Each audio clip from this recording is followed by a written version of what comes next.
আসসালামু আলাইকুম রহমতুল্লাহি ওয়া সম্মানিত দর্শক, বাংলাদেশের ইতিহাস তো বটেই।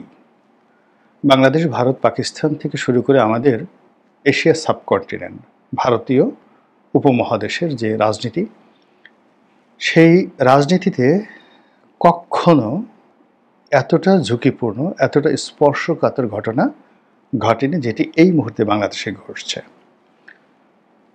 আপনারা জানেন যে আয়নাঘর সেনাবাহিনীর ডিজিএফআই পরিচালিত একটি নির্মম কারাগার। সেই কারাগারে বছরের পর বছর, দিনের পর দিন, মাসের পর মাস সমাজের বিভিন্ন স্তরের লোকদেরকে ধরে নিয়ে বন্দি করে রাখা হতো। অমানুষিক নির্যাতন চালানো হতো। কত মানুষ যে সেখানে মরেছে, কত মানুষ যে শেষ হয়ে গেছে, আর কত মানুষকে ওখান থেকে ছেড়ে দেওয়ার পরে তাদেরকে বলা হয়েছে যে তোমরা এই কথা বলবা না, তারা চুপচাপ থেকেছে। এবং কত মানুষ যে সুস্থতা থেকে অসুস্থ হয়ে পড়েছে তার কোনো ইয়াত্তা নেই। এটা সত্য। তো যে কাজটি ডিজিএফআই করেছে আয়নাঘরের মাধ্যমে, ঠিক এই একই আদলে আয়নাঘর র্যাবেরও ছিল। আবার ডিবি অফিসে গিয়ে ডিবির বিভিন্ন সেফ হোমে বছরের পর বছর আটকে রেখে তারপর আওয়ামী লীগের যে সকল আওয়ামী লীগ নামধারী আওয়ামী পুলিশ, তারা যেভাবে জঙ্গি নাটক সাজাতো, ধরুন সেই সাতকানিয়া থেকে, লোহাগড়া থেকে কিংবা নোয়াখালী থেকে 5 বছর আগে, 3 বছর আগে একজন মাদ্রাসার ছাত্রকে ধরে রেখেছে, তো তাকে বন্দি করে রেখেছে। এরপর 5 বছর পরে দেখা গেল যে কলাবাগানের বা হাটহাজারীর কিংবা চট্টগ্রাম শহরের কোনো একটা মাদ্রাসাতে তারা বোমা ফাটালো, পুলিশি বোমা ফাটালো। তারপর একটা জঙ্গি নাটক করে ওই যে 5 বছর আগে যাকে ধরা হলো তার দাড়ি মোষ সহ তাকে জঙ্গি সাজিয়ে বলা হলো এই কাজ করেছে। তাদেরকে ইচ্ছামতো জেলে পাঠানো হলো অথবা তাদেরকে ক্রস ফায়ারে দেওয়া হলো। এই ধরনের ঘটনা অহরহ, নির্মম এই ঘটনাগুলো ঘটেছে। আমরা বিক্ষুব্ধ ছিলাম এবং আমরা অভিশাপ দিচ্ছিলাম এই সকল কর্ম যারা করে আল্লাহ তাদের উপর গজব নাজিল করুক। কিন্তু এগুলো যে বাস্তবে হওয়া সম্ভব নয় এটাও আমরা বুঝতাম। এর কারণ হলো সারা দুনিয়াতে সিক্রেট সার্ভিস, তাদের অনেকগুলো দায় মুক্তি থাকে। আমেরিকার মতো জায়গাতে তাদের সিক্রেট সার্ভিস যদি 1000 লোককে গুলি করে মেরে ফেলে কোনো একটা প্রয়োজনে, এর জন্য তাদের কোথাও জবাবদিহি করতে হয় না। আর বাংলাদেশ আর পাকিস্তানের মতো রাষ্ট্র, যেখানে মূলত সামরিক বাহিনী গুরুত্বপূর্ণ, বলা হয়ে থাকে সারা দুনিয়ার সকল রাষ্ট্রের একটি করে সেনাবাহিনী আছে, আর পাকিস্তানের যে সেনাবাহিনী তাদের একটি দেশ আছে, একটা রাষ্ট্র আছে। তো বোঝার চেষ্টা করুন যে পাকিস্তান সেনাবাহিনীকে বলা হয় পাকিস্তান রাষ্ট্রের জনক, অধিকর্তা, মালিক। তো পাকিস্তান আর্মির যে ট্রেনিং, তাদের যে মন এবং মানসিকতা, তাদের যে ধ্যান ধারণা, ওটাই কিন্তু ইনহেরিট করেছে বাংলাদেশ সেনাবাহিনী।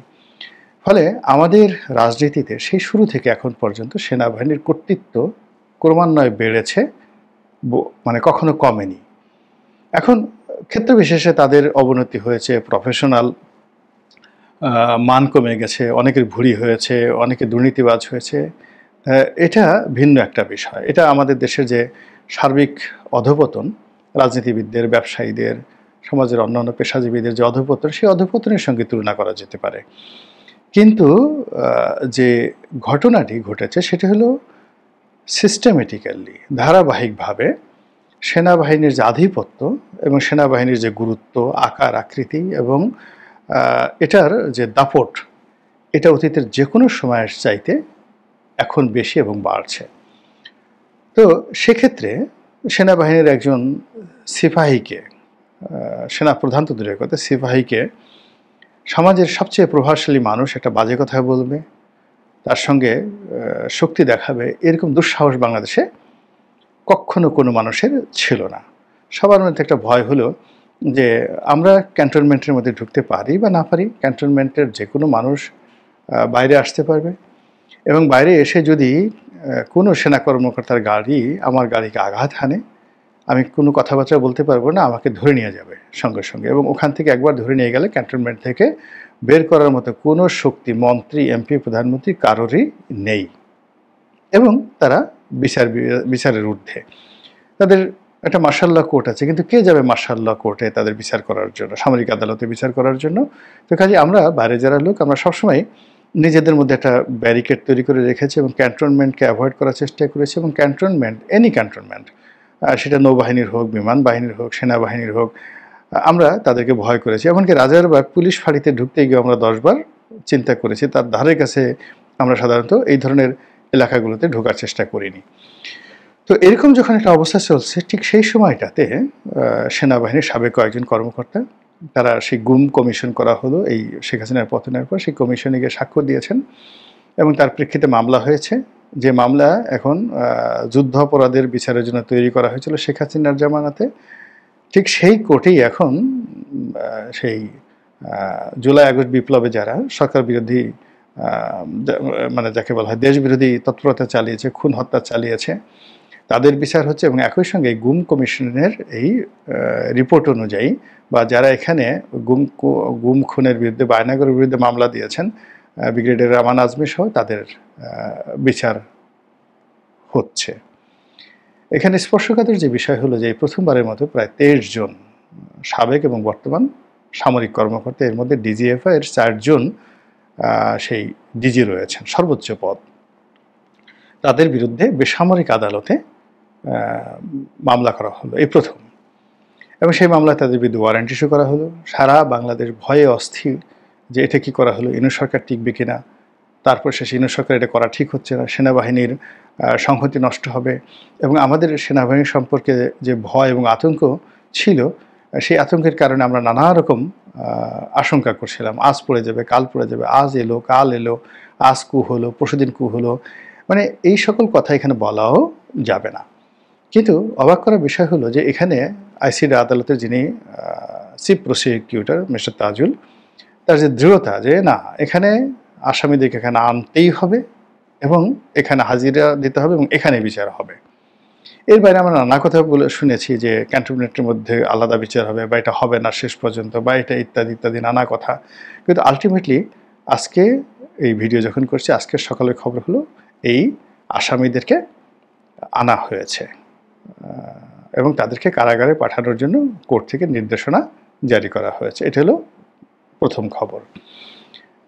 দ্বিতীয় খবর হলো যে এর ফলে কি হবে, এর ফলে কি হবে সেটা বলা খুব স্পর্শকাতর। কিন্তু এখানে একটা বিষয় হলো, গত 1 বছরের ধরে সেনাবাহিনী মাঠে আছে ম্যাজিস্ট্রেসি পাওয়ার নিয়ে।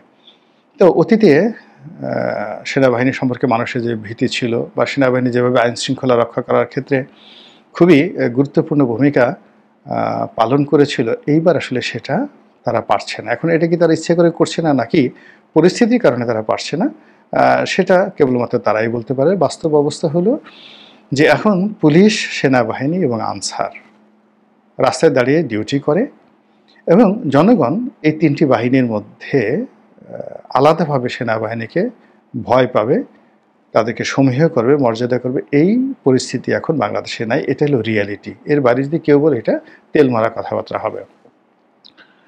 দ্বিতীয়ত, যে সেনাবাহিনীর বিরুদ্ধে কোনো বেসামরিক আদালতে মামলা করা যাবে না, বিচার হওয়া যাবে না, এই যে একটা মিথ ছিল, একটা কনভেনশন ছিল, একটা আইন ছিল, মানে এখানে 3টে জিনিস, অর্থাৎ একটা মিথ, একটা কনভেনশন এবং একটা আইন। এই সব জিনিসগুলো উল্টে এই আইসিটি অ্যাক্টের অধীনে যে নতুন আইন করা হলো, সেই আইনের বিধান মতে এখন সেনা সদস্যদের বিরুদ্ধে মামলা করা যাচ্ছে। আর এই আইসিটি কোর্টে মামলা হওয়া মাত্রই সঙ্গে সঙ্গে তারা চাকরিচ্যুত হচ্ছে, এবং সেটা এই বর্তমান সরকার বাস্তবে করে দেখিয়েছে। ফলে যদি ক্ষমতার দিক থেকে বলেন, আমরা ডক্টর মোহাম্মদ ইউনূসকে নানাভাবে সমালোচনা করছি, তার ব্যর্থতা নিয়ে নানা রকম কথা বলছি, কিন্তু বোঝার চেষ্টা করুন, আমরা তাকে যে আন্তর্জাতিক খেলোয়াড় বলি, একজন পাক্কা খেলোয়াড় বলি, তিনি কিন্তু ধীরে সুস্থে তার সকল খেলাগুলো অত্যন্ত সুকৌশলে তিনি 100% সেই খেলাগুলো খেলে দিয়েছেন।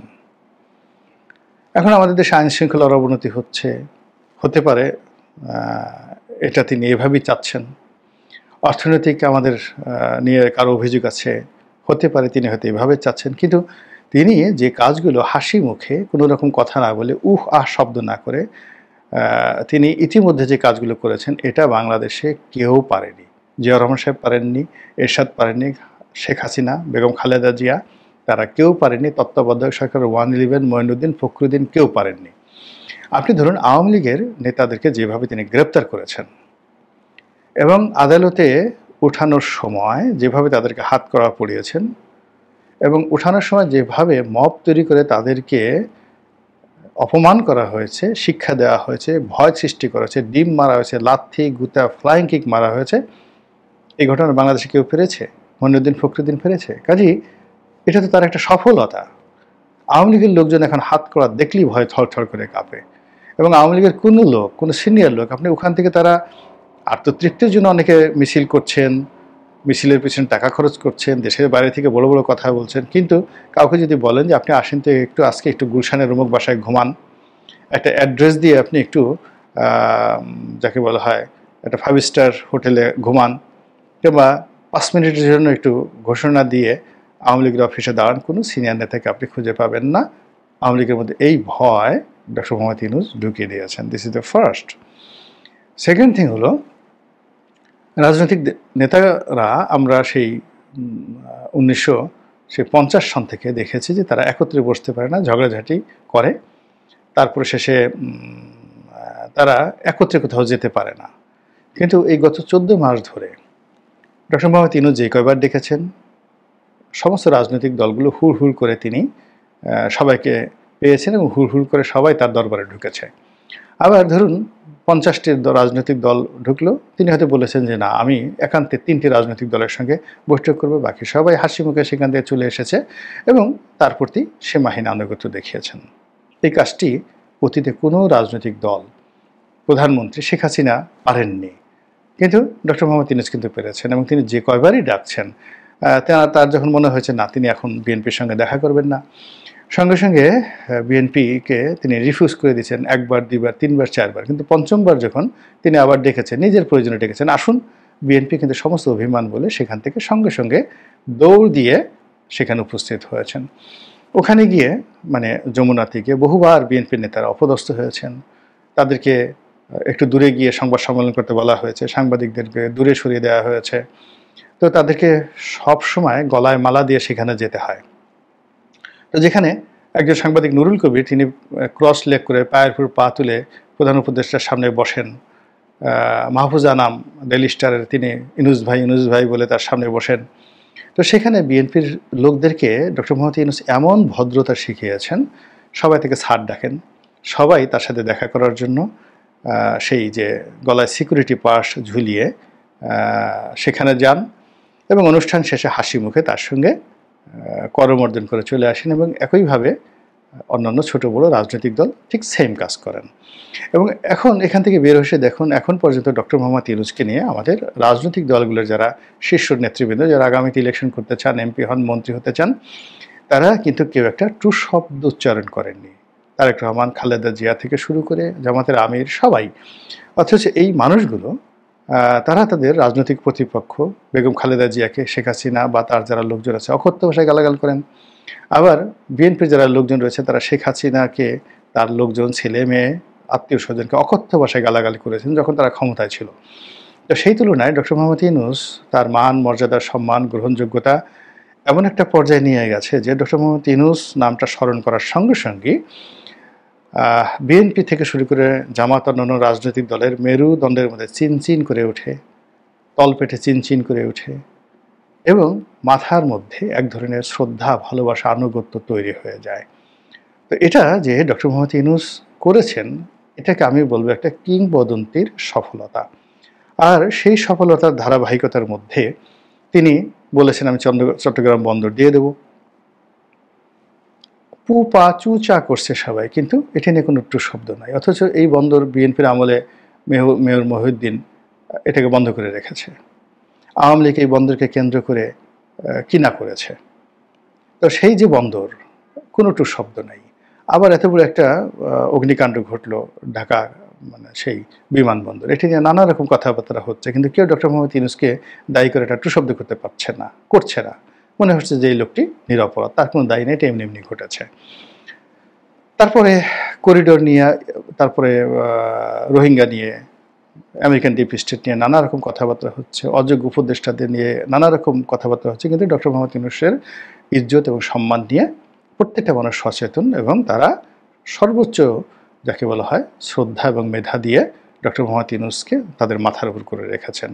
এই সফলতার ধারাবাহিকতায় তিনি এই যে তার জমানাতে, তার শাসন আমলে বাংলাদেশের একটি বেঞ্চ, হাইকোর্টের একটি বেঞ্চ, সমপর্যায়ের উচ্চ আদালত, এই যে সেনাবাহিনীর যারা সার্ভিং কর্মকর্তা, এর মধ্যে মেজর জেনারেল থেকে শুরু করে কর্নেল, লেফটেন্যান্ট কর্নেল তারা রয়েছেন, এই কর্মকর্তাদেরকে একেবারে প্রিজন ভ্যানে করে সেখান থেকে তাদেরকে এনে এই কোর্টে যে হাজির করালেন, বিশ্বাস করেন পাক ভারত উপমহাদেশে এটা গত কোনো দিনই ঘটেনি। আর এটা এই যে বাংলাদেশে ঘটলো, এটার দ্বিতীয় পর্ব কি, তৃতীয় পর্ব কি, এটা আপনি আমি কল্পনাও করতে পারছি না। কারণ হলো আমাদের ডক্টর মোহাম্মদ ইউনূস স্যার, তিনি কথা বলেন কম, কাজ করেন বেশি, এবং তিনি যদি হাসি দেন, সে হাসির মধ্যে 10টি অর্থ লুকায়িত থাকে। এবং এখন পর্যন্ত গত 14 মাসে একবারও তিনি খিস্তি খেউর করেননি, শেখ হাসিনার মতো রাগ হননি, বাজে কথা বলেননি, কারো সমালোচনা করেননি। তিনি শুধু হেসেছেন, তিনি শুধু শুনেছেন, আর তার যা করার নীরবে তিনি করে ফেলেছেন। মহান আল্লাহ আমাদের সবাইকে হেদায়েত দান করুন এবং হেফাজত করুন। আসসালামু আলাইকুম ওয়া রাহমাতুল্লাহি ওয়া বারাকাতুহু।